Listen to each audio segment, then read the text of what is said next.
Welcome to Legal 123s with ByrdAdatto. Legal issues simplified through real client stories and real-world experiences. Creating simplicity in 3, 2, 1. Well, welcome back to Legal 123s with ByrdAdatto. I'm your host, ByrdAdatto, my co-host, Michael Byrd. Now, Michael, we have a special today. Yes, we have another live show in Dallas, Texas at Royal Oaks Country Club. Woohoo! All right. We're really super excited for everyone here. We got a rowdy crowd. We've been throwing cocktails at y'all. Hopefully that enough of you audience members have indulged in some of that. So maybe that can make us more interesting, Michael. Do you think it's working? Not yet, but we do have a guest. There's hope. Oh, so we got a chance. All right. Okay. Yes. So Michael, we have this special. Should we just jump right into it? I think we need to discuss the theme, right?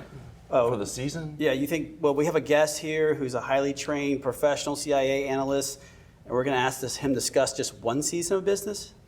No, good point, but we'll talk about the seasons of a business just to remind everybody what we're doing this year. And Context. Then we'll move on. Got it. Yes, context. Yes. So this year we've been camping out on the seasons of a business, and each season has been a podcast season. So we started out the year with the building season, starting a business, and then we moved to the operating season, running a business. We are currently in the middle of scaling season, growing a business, and then we will end in the buying and selling season. That's awesome. Now, before we bring on our guests, can I ask you like a classified information about my background, but you can't share with anyone else? Yeah, even though we're live and we're recording, I don't think anyone's listening. Okay, good. To you. Yeah, probably not. Okay, yeah. Good. Michael, do you think I'm a spy? I do not think you're a spy, Brad. What gave it away? Well, I've known you for 20 years. Yeah. And most importantly, I've played poker with you. And if you were a dog, you would wag your tail whenever you had a good hand. So no, you're not a spy. Okay. Okay. It's that obvious. Yes. Okay. Yes, it is. All right, if I had six-pack abs, I drove an Aston Martin, I chucked protocol out to the wind just to solve problems, I could get out of handcuffs or maybe duct tape without anyone noticing, could I then maybe be considered a spy? There is so much to unpack with what you just said. I don't even know what's the most far-fetched. So we can start with six-pack abs and an Aston Martin? I don't see that happening. Yeah, that's a pretty fair assessment, Okay. actually. Okay. Then what was the next thing that you said? What was the assumption? Protocol to the wind. Yeah, well, you're a compliance attorney. We know that's not going to happen. You're going to follow protocols. Okay. I mean, you get paid to tell people to That's do true, that. okay. Okay. Handcuffs? The last time when we went on a trip together, I had to help you put your luggage in the overhead thing because of your bad shoulder. So I don't think that's going to happen either. All right, audience. He just shot my dreams. No spy school for me. But, you know, before our guest figures out he can leave, maybe we should bring him on. Great timing. It's the Yes. first thing you did right. All right. Thank you. Okay. Joining us today, audience, is David McCloskey. David is the author of multiple books, Damascus Station, Moscow Acts, and his newest book, The Seventh Floor. David holds an MA from Johns Hopkins School for Advanced International Studies, where he specialized in energy policy in the Middle East. He is a former CIA analyst. He's a former consultant at McKinsey & Company, and he lives in Texas. He lives here with his wife and 3 children. Yeah. Welcome. Hi, thanks for having me, guys. Yeah, excited to be here. Yeah, we're real excited for you, and we're going to just hit the hard-hitting questions right away, so not to let you run away again. First off, do you currently drive an Aston Martin, or can you get out of handcuffs? So they make you turn in the Aston Martin when you leave the agency, and yeah, the fuzzy pig handcuffs go back too by Okay. the time you leave. Good answer. Unfortunately. Yeah. Okay. All right. Well, let's get started. I want to have the audience meet you. I've gotten to meet you before and hear your story. I'd love you to share your story, talk a little bit about that and why you chose to join the CIA. Yeah, sure. Again, great to be here. So thanks for having me, guys. So I got recruited by the CIA pretty young. I was 19, and I don't have like a crazy recruitment story other than they literally showed up at my International Relations 101 class when I was an undergrad at a school called Wheaton College outside of Chicago. And at the time, I was like, my resume literally, when I was that age, had 2 entries on it prior to applying for the CIA. I had dug holes for a sprinkler system company in the Minneapolis-St. Paul suburbs, and I had been a cashier at Wendy's. And I was like, I don't think they're gonna be interested in me, but I'm like, I'll just apply and see what happens. So it turns out though, if you go to like a small liberal arts Protestant school outside of Chicago, you're pretty good at passing polygraphs as a general rule. So like I hadn't committed any of like the major sins. And they also, I would say like it was a Protestant, institution, but I had like a very Catholic level of guilt. And so they know you're not a narcissist also or a sociopath. And so I kind of walked that narrow path, got in, and really I think I was intrigued by it because I wanted to understand how the world worked. I wanted to travel, and it felt like the CIA was a place where I would get kind of, I thought at the time, and I think it was true, this kind of insider's view of like, well, how do things actually function in the real world? And so I joined as an intern, actually, after my sophomore year, and then full-time when I graduated. Man, our interns and your internship is totally different. Yeah, what do you do on an internship at the CIA? Yeah, well, they put you through the whole clearance process, like up front. Getting out of handcuffs. So getting out of handcuffs, how do you crash the Aston Martin appropriately? It's like, full medical, full psych exam, multiple, like what we call lifestyle polygraphs. So it's a very uncomfortable conversation with an absolute stranger about your deepest, darkest secrets for like 8 hours, full background check, all that. And then as an intern, you're just doing the work. So I showed up, and within a few weeks, you're writing intelligence reports and briefing and doing that kind of stuff. Now, I was at Langley for the internship, and then later in my time there, I was in the Middle East, but you're not traveling as an intern.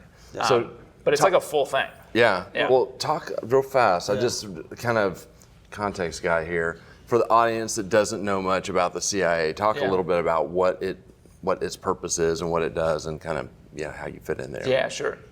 Well, so the CIA, I think the best way that you can think about what the Central Intelligence Agency actually does is it's like clandestine journalism. Like that's really the best way to think about it. The CIA exists to provide our government with an information advantage over everybody else. Like that is why it exists. And the role of the CIA is basically to explain what's going on in the world, why is it going on, and what does it mean for us. And so I think the best analogy I can give is it's a lot like investigative journalism. You think about, as a CIA analyst, you have a question you're trying to answer, right? Like I worked on Syria for most of my time there. And when the protests and unrest started there, it's like, okay, well, what's going to happen, right? It's a big question. It's a question that really matters to like the president and other policymakers. And so you have sources that in a journalism context might work in a business or might be an academic or something. In the CIA context, they're people that we have recruited and paid and trained to give us secrets. So they're people who are committing treason in their own country. They're Syrians who are giving us stuff that they shouldn't be giving us. And then you try to write it all up and communicate it in a way where it's like the president's daily brief is this essentially classified newspaper the president gets every day. And the articles for that paper are like a page long with maybe a graphic or a map or something like that. So very concisely explaining the answer to that question. So it is a lot like journalism in that way. That's amazing. Brad, you would have whiteboards stuff all over that. There are a lot of whiteboards too. So let's take a step back. You're interning at Langley. You were working at Langley. So I don't know how much you can give away that's classified. So if you say no comment, that's fine. But is it true that at Langley, at CIA headquarters, they actually have a hot dog machine? Yes, that is true. Okay, and I was worried about that. It's one of the more bizarre. I mentioned it in my first book because as I reflected on it, at the time it didn't seem that weird to work in an organization that has a hot dog vending machine in the basement.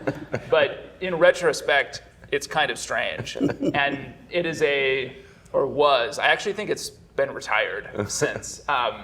It was a Hormel branded hot dog vending machine that was down in the basement, and essentially it was like $1.25 or something, and this carton pops down, and a bun, and then a hot dog, and then there's like a condiment stand next to it, and basically the cafeteria shuts down every day at like 4. So if you end up stuck there late, wow. You're government eating, workers you're go all the way to 4 o'clock. You're eating That's hot great. dogs. Yeah, no, it's surprising, isn't it? And so we eat those at night when you're working on pieces or things like that, and having to stay late. And I think the number I consumed is still a highly classified fact that I won't share. Yeah. But I've never seen one anywhere else. Like I don't know if it was made specifically for the Central Intelligence Agency by Hormel, but it's the only place I've ever seen it. That's true. Okay, good. I got that done. I'm feeling better about myself now. Oh my goodness. Okay, so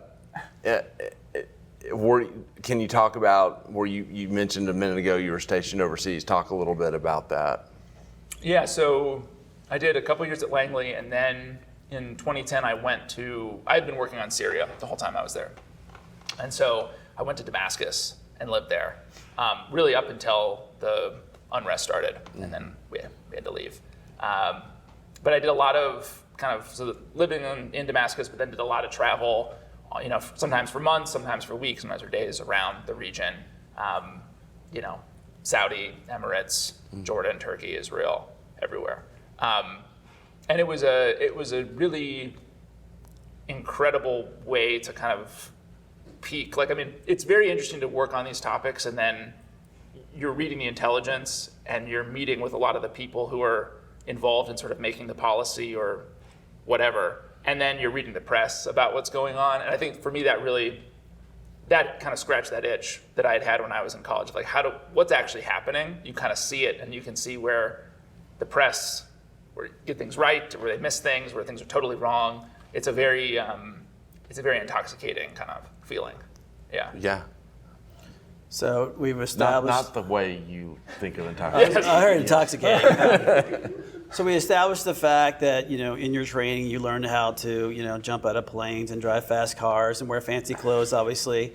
So as an analyst, you were saying that you're just gathering this information and then just being a journalist, like with a special hat that you kind of type on a typewriter kind of thing? It's not that far off. One of the first days I was actually in the station in Damascus, like my boss, who's the station chief, is sitting there. I come into his office and he's like typing on his computer, and he's like, "I'm spying real hard right now, leave me alone." And the reality of it is, there's a whole Hollywood superhero spy thing that all of us are really inundated with, right? All of the, name your show, name your movie, your book series, like tons of action. It's really not like that at all. They tell you have to say that now, right? They do. Yeah. Those are clear talking points from the Central Intelligence Agency. Don't crush his dreams. I know. It's a lot of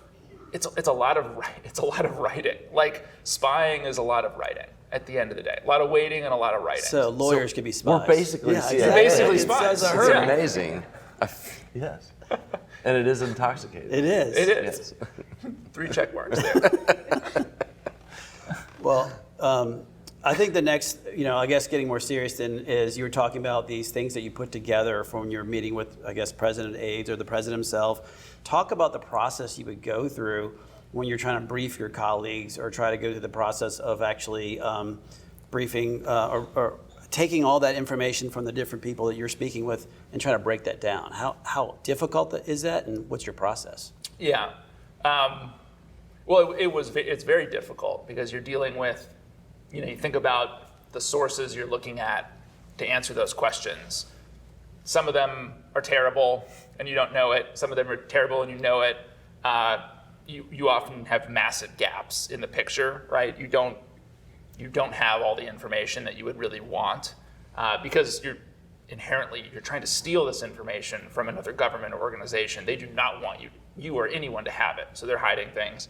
A lot of it's fragmentary, and then you're in a world where if you're getting it from humans, think for a second about what type of human is actually committing treason, right? They tend to not be the most well-balanced, trustworthy individuals. And so there's a lot of stuff you have to sort of sort through and vet. So you put all that together, and the picture can oftentimes be really chaotic. And so when you're trying to analyze it and put down a very straightforward answer that is objective and non-value laden and apolitical to a question like that, it becomes a really, it's a very tough process. And so as a result, writing this stuff, it's very different from fiction, ideally, hopefully.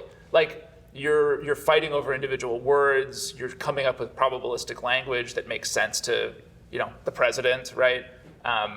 You're trying to just strip all voice and value and emotion out of it, and you're trying to make something clear that inherently isn't. And so it's a very challenging process. And then everyone involved in it will oftentimes disagree. So you'll have everyone looking at the same fact base, but then you'll have a group of people that'll come up with a very different assessment of what's actually going on sometimes. So that can be tricky to navigate as well. How often were you turning briefings and going through this chaotic process to write? Is this like a daily thing or a weekly thing, or? So it depends on what country or topic you're working on. Okay. When Syria blew up, it was a daily thing for a long time. Yeah. Prior to that, it would have been slower. Analysts don't miss an opportunity to fight with one another. So even if there's not, president's daily brief expectations, there's still papers and things you're writing that are, we'll fight over. But yeah, when Syria started, it was a daily thing. We were writing an article every day for Obama's book. Mm-hmm. And that, that's a pretty, we also had, I think at the time, there were like 9 layers of edit and review on that stuff. So it's much easier writing novels. I get to make it up, and there's only like one editor, so it's a lot easier. So when you're going to the CIA and you're being trained, did they say this is the process you should go through and how you vet that information? Are there certain tricks they teach you through how to do that? Yeah. I think it was like 6 months of training on how you do that. And honestly, after the Iraq WMD fiasco, the CIA completely reworked not how it did analysis, but the process for training everybody in how you think critically and how you write analytically. And there were a whole bunch of analytic techniques that started to really be adopted and used in order to check assumptions, look at different competing hypotheses about what could be going on, and to communicate that effectively. So Iraq WMD really changed the game pretty significantly. So talk for a minute, I'm kind of want to apply what you learned to kind of the professional world. Talk about what kind of communication expertise or tips did you learn from doing what you did that you think would translate into this professional world? A bunch of lawyers who are communicating gray, complicated things to clients and trying to send it to them in a way that is in their language. Yeah. Well, I think one of them was, despite the desire to strip emotion from everything, it was this realization that at the end of the day, the people who are consuming the reports are humans who have emotions and who are going to be drawn to story and to things that hit some kind of emotional chord. And so, like a very tangible example I can think of is a lot of the people in the Obama White House had experience working on the Bosnian conflicts in the early 90s. And so they took these lessons and applied them to Syria in particular and said, well, it's kind of like this because of this. And it really and we weren't writing anything that was making any of these comparisons, just this was the experience that a lot of these men and women had 20 years earlier. And so we started thinking about how can we address some of this stuff, because there were some assumptions that they had about the way the war was unfolding in Syria were correct based on that kind of historical reference, and some weren't.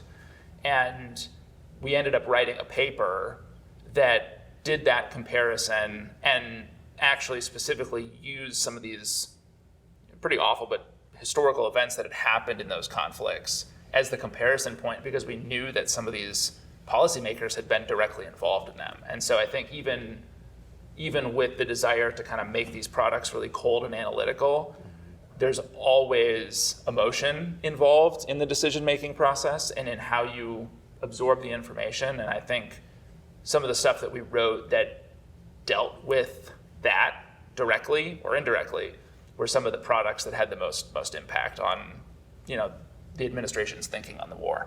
Gotcha. Fascinating. Well, and so you said that you would write a brief and then it'd be 8 different people that edit it. Was it like your spell check was not working? Like, what were the things that you started learning very quickly about how they started stripping down or changing things? Well, sometimes the changes were just ridiculous. And so you kind of have to deal with the fact that you don't always agree with your editors, but, they outrank you. And so at some point you have to salute and be done. A lot of it would be disagreements about what particular words mean, or really searching for utter clarity in language. Sometimes it would be like, because the president isn't oftentimes spending a lot of time with this book, and their schedule is extremely condensed. And so sometimes it's like, well, how can we take the essence of this thing that you have written on a page and a half and try to get it in half that volume so we can put other stuff in or kind of get through it more quickly. So it's like economy of language too. It was a lot of that. Mm-hmm. And then it's honestly, it can be this give and take of like, we have a team of people who are looking at a topic and writing on it. And then if you have someone who's sort of outside that day to day, they can push on judgments in a different way. They'll come at it from a different perspective. And so there's real value in that too. As annoying as it is, if you're sitting there like on your third hot dog at night and someone is reading this piece and kind of ripping it up and, you want to crack your head into the wall, but like oftentimes the points they're raising are really effective ones. I would say the other thing is the higher you go in that kind of chain, the more you have people who are actually plugged into what the nature of the policy making is down at the National Security Council or the White House. And so they'll bring a view of what else is on the customer's plate and how this might fit in or not, and sort of where the story gets slotted, which is a slightly different skill set, but really important because again, it's like you could write a really great article, but if it's buried behind a whole bunch of other stuff, it might never get read, So what in the world made you think I'm going to take the leap? It doesn't sound like a leap at all to becoming an author. It sounds like you were an author before and then in the private world decided to write a book. Well, when I left the CIA, Syria got awful. The whole country was completely shattered and destroyed over the course of that war.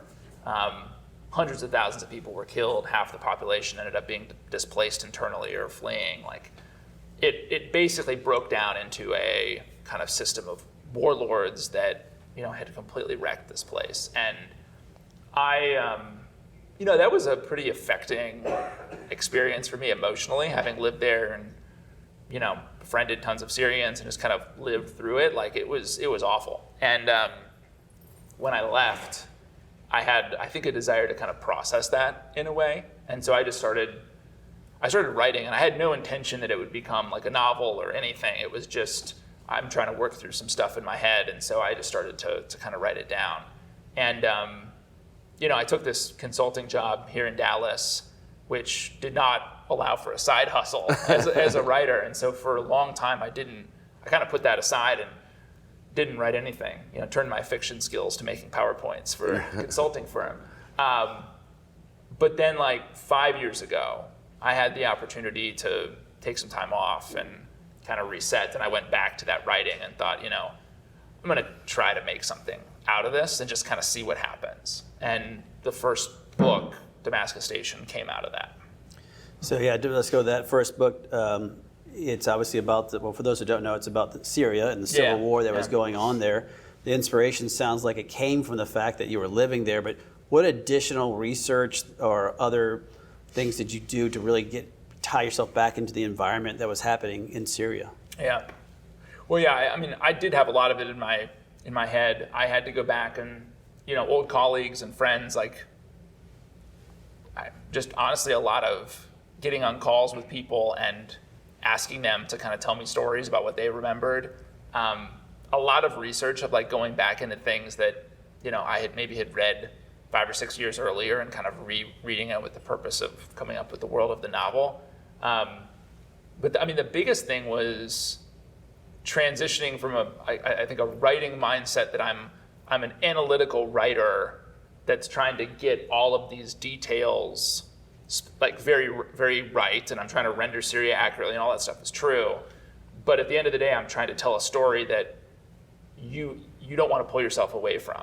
And the research is part of that, but it's not the core, I don't think.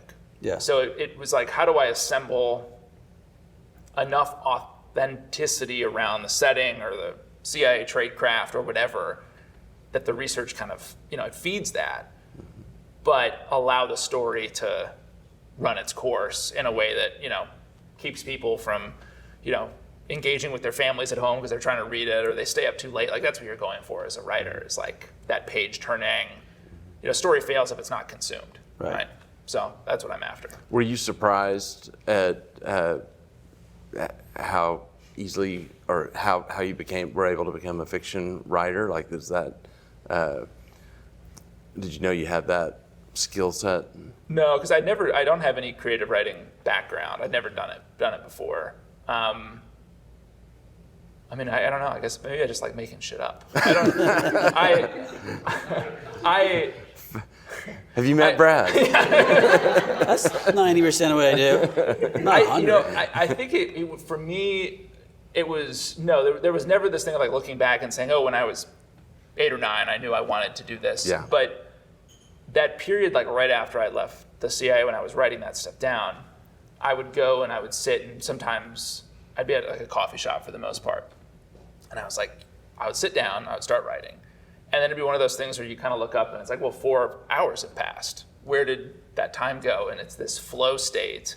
So for me, it was less like, oh, I'm trying to get this book out or done or whatever. It was more like, how can I do something, or can I do something where I can continually get into that flow and enjoy just the input of it? Like, obviously now I've got books out there, this is my business, like I'm trying this thing to succeed financially. Yeah.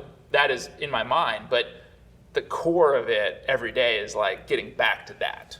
That's when I discovered that this is what I, love doing. Yeah. So cool. For those, I won't give away that much. For those who hadn't read your first book, like I said, it's about the war, but you have lots of different characters from different regions entering the same area. Do you feel that reflects really what was happening at that time? Yeah, totally. And that was part of my desire to write it that way. Was I feel like, Syria, if you look at newspapers here in the States or in the West, like, it's really fallen. It's not in headlines. It's in the headlines when the Israelis blow something up in Damascus. It's not in the headlines for anything related to Syria itself, right? And I think I wanted the book at some level, great story, of course, that's what you're going for ultimately, but I wanted it to kind of show a human aspect to this war. Like, let's just take actual people who had lived through this and who had dealt with all the real human stuff that happens in a conflict, some of which is very mundane, and then other things are awful and tragic, and all of that stuff was happening layered on top of each other in Syria every day. And there's a tendency also, I think, in the way we cover these kinds of conflicts to really search for either, I think, to look at it and say, that's complicated and messy and I just don't even want to engage, or to say, there are good guys and bad guys here and I kind of want to create a good guy, bad guy narrative. And both of those things to me, when you actually looked at the way the conflict unrolled and the fact that there were people in Syria who just behaved and reacted very differently to the war, I kind of wanted to punch windows, I think, into different perspectives on the conflict and just kind of tell those stories without, there's geopolitics that hang over it, right? But this isn't a geopolitical story, this is a story about people. Yeah. Talk about your second book. So the second book is called Moscow X. It came out last October. and it is. Is it in Moscow? It's in parts of it are in Moscow. Okay. Yes. And it's different. So it's kind of in the same universe as Damascus Station, but it's Russia focused. It's set in present day Moscow and St. Petersburg, and it was a story that kind of turned into the answer to the question of what might it look like if the CIA got really serious about sticking it to Vladimir Putin, to use a technical agency term. And it was frustrating to write at the time because I was writing it as the Russians were invading, and so I had to like rip multiple versions of it up and start over. But it was also an effort, I think, to step outside of my comfort zone because I did Russia stuff through the lens of Syria, but I wasn't a Russia guy at the CIA. Yeah, that's fascinating. Well, final question, any kind of final thoughts on things you've learned about yourself kind of in this journey?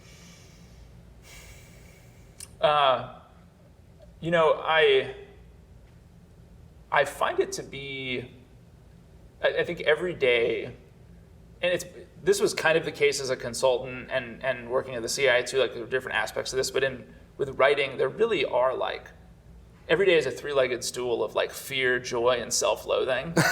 And it's really this question of like, just what's the proportion, because they're all gonna be there.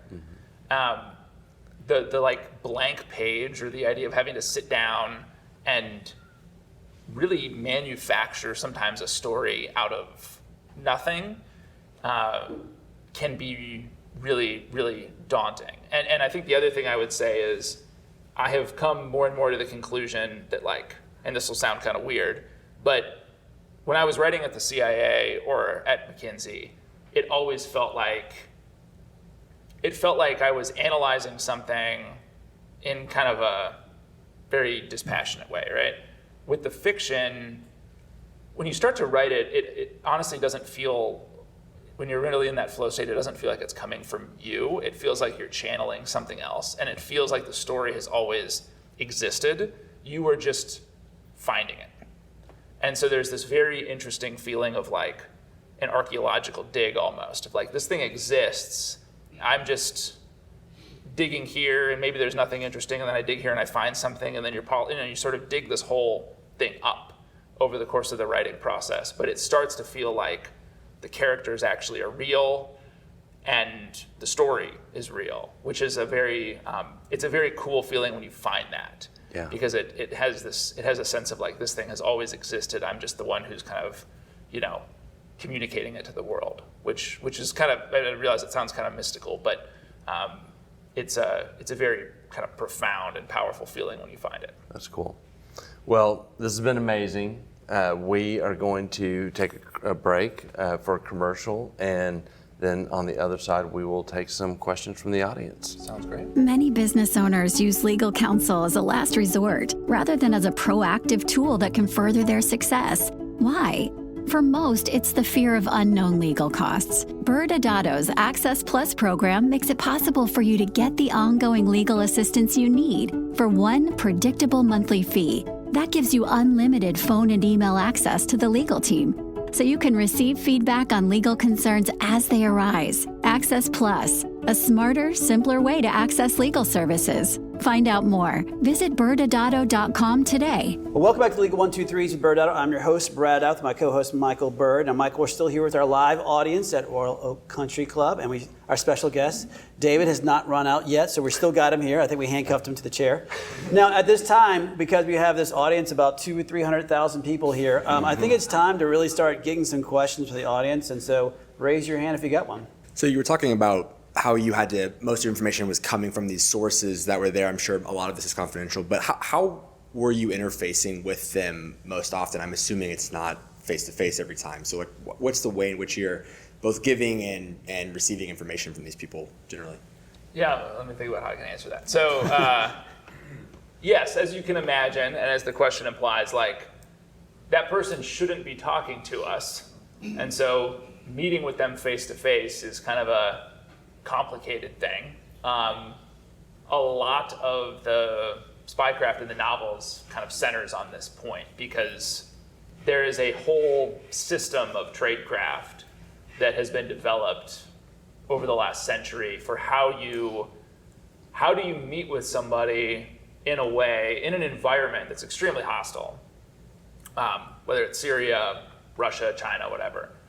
How do you go somewhere and meet with somebody that shouldn't be meeting with you? So there's some different pieces of tradecraft. One is called a surveillance detection route. So it's like, okay, if I need to have a face-to-face meeting with somebody, and by the way, I should clarify, I was an analyst, not an operations officer. Those are two very different things at CIA. So the case officers or operations officers are the ones who spot, assess, develop, handle, recruit human assets.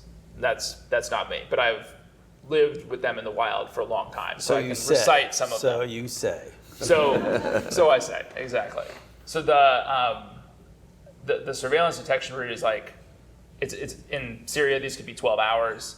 It's like a series of movements. If I'm gonna go meet someone at this apartment at 9 p.m., the day might start, and as you're moving around the city, you're doing things, it looks to anybody watching like you're out shopping, you're having lunch with your family, you're taking a run, all these kinds of things. But the whole day is actually structured around you observing if somebody is watching you.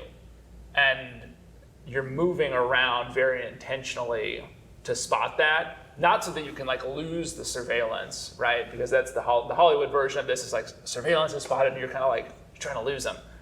No, like you're trying to determine if it's there so that you can then bail on the meeting and not get the source killed by bringing surveillance to the meeting, right? So there's a whole bunch of art around that got honed during the Cold War, and that increasingly these days is changing tremendously because of the technological environment that we're in, which is like a whole separate thing. And then on the kind of digital side, it's very, there's a lot of very creative ways that we've come up with to engage with people, and it's kind of this trade-off of like the ways that are easiest to get information back and forth are also the least secure, right?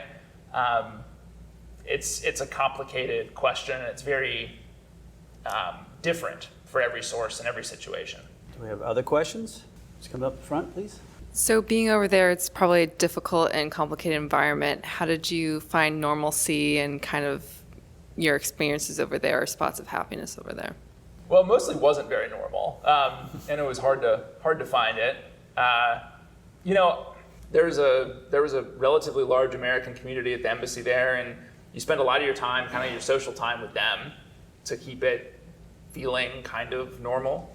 But it is strange. I mean, it's like a weird, you get used to it over time, but like someone's watching you at all times. They break into your apartment and hotel room and let you know that they've come in, and you don't know where they've got camera, all this kind of weird stuff that over time kind of wears on you or starts to, if you reflect on it for a second, you're like, it is kind of weird that someone's watching me all the time, and I kind of have to go about my business like they're not. So it's kind of a grating thing. Felt good to come back after that. I think we have time for one more question. Oh, up here in the front. Hi. So these hot dogs, were they like cold or were they boiled? Well, they're not cold when they come out. Okay. I would imagine that at some point they were boiled. That's probably right, like in some kind of big commercial kitchen. I mean, so I have seen them like load this machine a couple times, like in the early morning hours, and it does kind of, it's like they're all kind of, the hot dogs are like individually in plastic, and it kind of is like a circular, it kind of looks like a machine gun, like a belt-fed machine, like an ammo clip. Just firing hot dogs. Yeah. And they, I don't know how the machine like gets the plastic open or whatever, but when it comes out, it is relatively warm. So there's some kind of heating toaster system in there too. But I don't know. I mean, honestly, like I included that random fact in the book, and it has been, of all the like random CIA stuff I get asked about, like it's high on the list because it's apparently, I don't know. Has anyone ever seen one anywhere? Like, no. Yeah. And they were okay hot dogs, but it's not. Was the extra plastic when it melts on it, does it make it tastier or? There probably were some. I probably have eaten a decent amount of hot dog plastic in retrospect. Well, Michael, you want to close this out? Yeah, I don't think we have anything else. That's all we have for today. Yeah. I don't know if you... No, obviously, David, thank you for joining us. We really appreciate thanks you for having being me. here. And audience members, do not panic. Michael and I will be back next week, not from this live audience. Y'all give yourself a round of applause. You're awesome. Next Wednesday, we'll be back in the studio. Unfortunately, just be the two of us, so we'll have Michael not talk as much, and we'll be talking about adding a new partner. Thanks again for joining us today. And remember, if you like this episode, please subscribe, make sure to give us a 5-star rating, and share with your friends. You can also sign up for the ByrdAdatto newsletter by going to our website at ByrdAdatto.com. ByrdAdatto is providing this podcast as a public service. This podcast is for educational purposes only. This podcast does not constitute legal advice, nor does it establish an attorney-client relationship. Reference to any specific product or entity does not constitute an endorsement or recommendation by ByrdAdatto. The views expressed by guests are their own, and their appearance on the program does not imply an endorsement of them or any entity they represent. Please consult with an attorney on your legal issues.